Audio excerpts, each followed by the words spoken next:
Welcome to Wayne's Old Time Radio Page channel. I'm Wayne, your host. These programs are brought to you by support of our listeners. You can give your support at Patreon or PayPal, either one. There's clickable links in this description below. Thanks for your support and enjoy the shows. From Hollywood, it's time now for Johnny Dollar. Ralph Kearns, Johnny. Great Plains Guarantee. Oh, hi, Ralph. Johnny, you're 52 years old. I am? 8 months ago, you married a lovely 27-year-old girl. Now I'm with you. A month later, you took out a $50,000 life insurance policy on a chief of police's salary. I did, huh?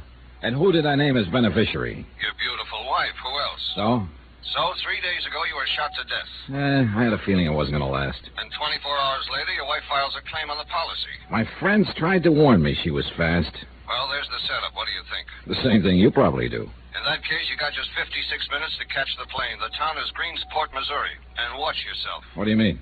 From what I hear, Johnny, it's a wide open town.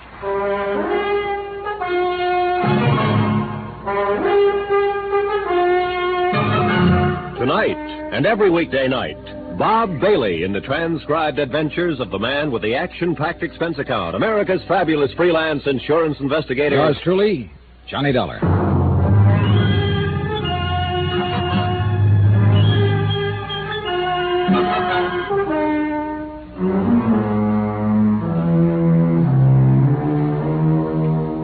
From Special Investigator Johnny Dollar to the Home Office, Great Plains Guarantee Company, Hartford, Connecticut.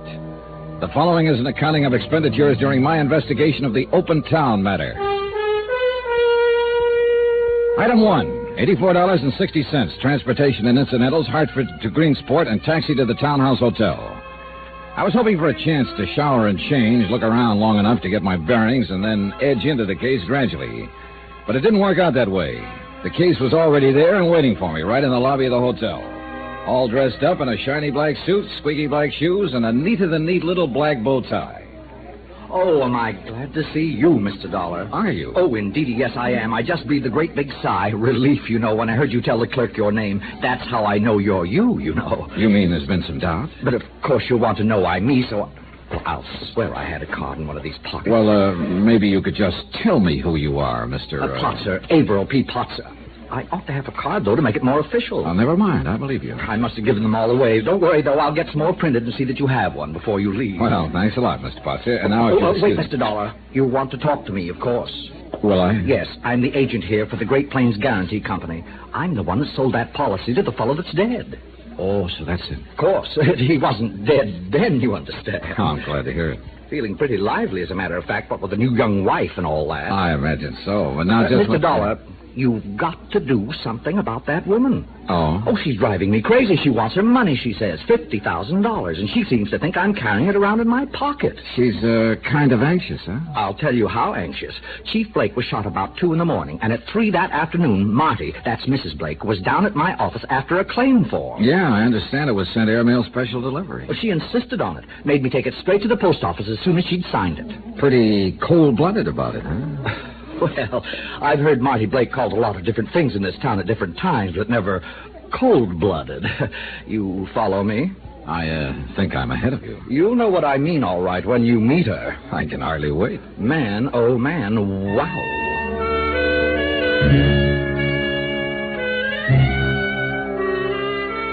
Item 2, $1.15, taxi to the suburban home of Edgar Blake, former chief of police of Greensport, now deceased. On the strength of Potzer's description of the widow, I added a shave to the shower and change, and I hoped I looked a little fresher than I felt. The house was a rambling 2-story job set back from the street. Well-kept shrubbery, nice lawn, quiet neighborhood, and plenty expensive. I wondered how Blake had been able to afford it. I was halfway up the walk when a man came out the front door. He wavered down the steps, then stopped and waited for me, rocking slightly on his heels. A copper. I can tell him a block away. You're a copper, right? Wrong. Private eye, maybe? No, insurance investigator. Insurance. That's what I just asked her about. And do you know what she did? Threw you out, probably. Right. Said I was drunk. Oh, ridiculous. That's exactly what I said. Ridiculous, I told her. Ridiculous. But do you know something? She was right, I am. No, I can hardly believe it. Well, it's a fact, though. At least a little bit. My name's Crayley, Joe Crayley. I'm a reporter. Greensport Daily Herald. Johnny Dollar. Hiya, Joe. Insurance, huh? And he did have some. Well, you wouldn't have had any reason to be here. She was lying. No comment. Who's the beneficiary? Still no comment. It's her, of course. Little Smarty Marty. Does ever love a little wife. How much is she going to make on the deal? Sorry, Joe. No comments. All right, let her lay. Okay. Oh, wait a minute. Tell me something, Joe. Suppose I want a little action. Want to get into a poker game while I'm here. Find a crap table, maybe. Any idea where I could go? Sure. Anyone a half a dozen different... How long you been in town, Johnny? About an hour. You wised up pretty fast, didn't you? Well, I didn't know it was a secret. The town is wide open, isn't it? It is. But I wouldn't go around poking into things if I were you. A guy could get hurt, you see what I mean? Maybe a guy did get hurt. Blake, you mean? What makes you think so? Well, if somebody wanted to keep the rackets going, the police chief would be a natural target, wouldn't he? Not necessarily. Meaning? No comment. What was Blake's salary, Joe? $6,000 a year. On $6,000, he was living in a house like this? Wait till you see Marty. She's even more expensive. So that's why Greensport is wide open. The police chief was in. No comment. Well, he's out now, that's for sure. Joe, I'll probably be talking to you later. So... Yeah, do that. Just ask anybody. Joe Crayley, the alcoholic that works for the Herald. I'm always around somewhere.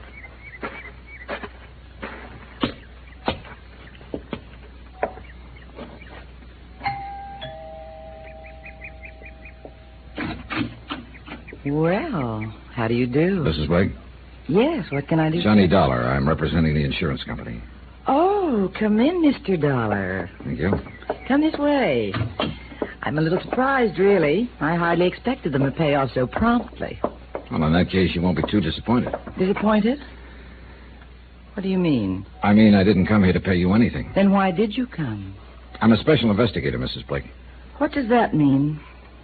The company would like a little more information about your husband's death. I told them all about it in the claim I sent to them. I know, but sometimes it's necessary. That's the pitch. They're trying to squirm out of it. Why do you say that? Because they sent you here, that's why. And because they always do. I know how those companies operate. Oh, you've had experience with them before. No, I haven't. But I'm a real smart girl, Mr. Dollar. And I know a fast shuffle when I see it coming.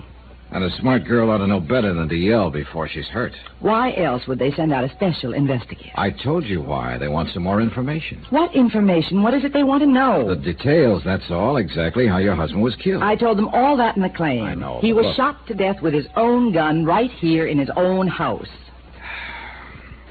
Do you mind showing me how it happened? Oh, for the love of... Now, look, there won't be any payment until I file my report, Mrs. Blake. All right. You win. When you go after something, you really go after it, don't you? Well, that's what I get paid for. Oh. And what about something you personally wanted? Well, that would depend on how bad I wanted it. I see. Would you like a drink? No, thanks. You won't mind if I have one. Right ahead. Looking at you. Right. Now, if you wouldn't mind. Yeah, I know. Stick to business. All right, come on. Happened over here by the stairway. I see. Right here. This is where he fell. This is where he died. His gun was lying on the floor beside him. Middle of the night, wasn't it? About 2 a.m, we'd been asleep. Why did he come downstairs? I heard a noise of some kind. It woke me up. I shook Ed and told him about it, and he came down to see what it was. He was armed? No. His gun was there on the hall table by the front door. Is that where he usually left it? Yes. Whenever he came home, he always took it off and put it there on the table. Then anyone who knew him would probably know they could find it there. Yes, I suppose so. All right. So, what happened?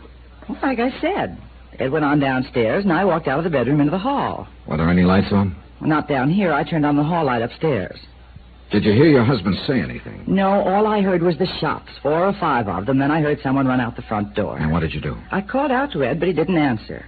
Then I ran downstairs and found him lying here. dead. Did you get a look at the prowler, or whoever it was? No, it was too dark, and he ran out as soon as he fired the shot.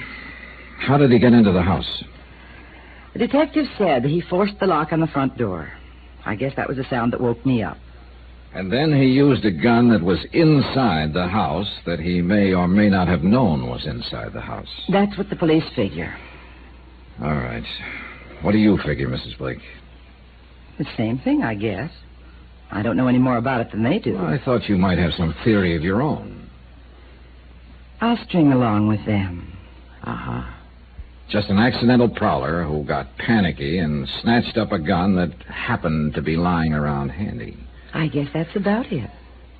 Any idea at all who the prowler might have been? Of course not. Do you suppose it could have been somebody besides a prowler? Somebody who came here for the express purpose of murdering your husband? Oh, Ed had a lot of enemies, of course, because of his job. But What about his friends, Mrs. Blake? what do you mean? Do you suppose one of his friends could have done it? I don't know what you're talking about. I've been admiring your watch. Real nice. Set in diamonds, emerald band. Must be worth around $2,000. Very nice.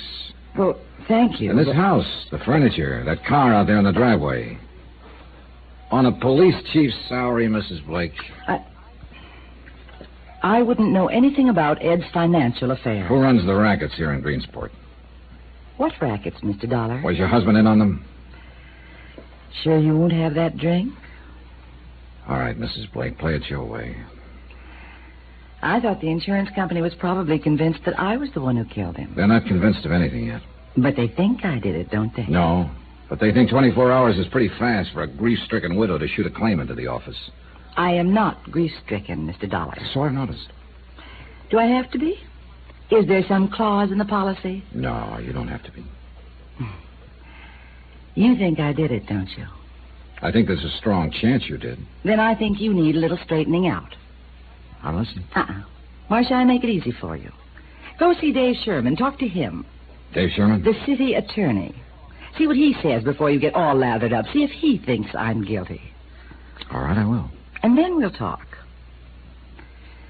And if you're nice enough to me, maybe I'll even cooperate. You never know. Do you?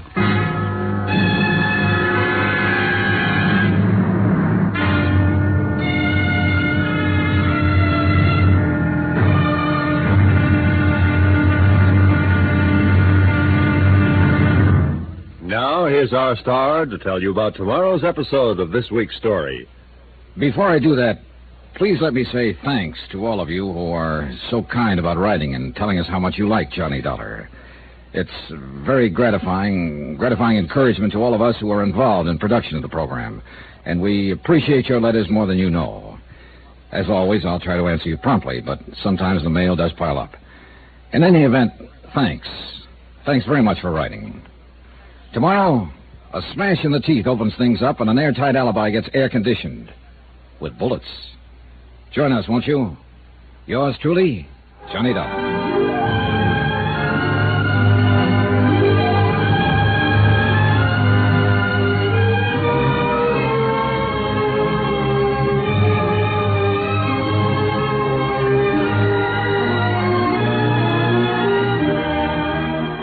Yours truly, Johnny Dollar, starring Bob Bailey, is transcribed in Hollywood. Written by Les Crutchfield, it is produced and directed by Jack Johnstone. Be sure to join us tomorrow night, same time and station, for the next exciting episode of Yours truly, Johnny Dollar. Roy Rowan speaking.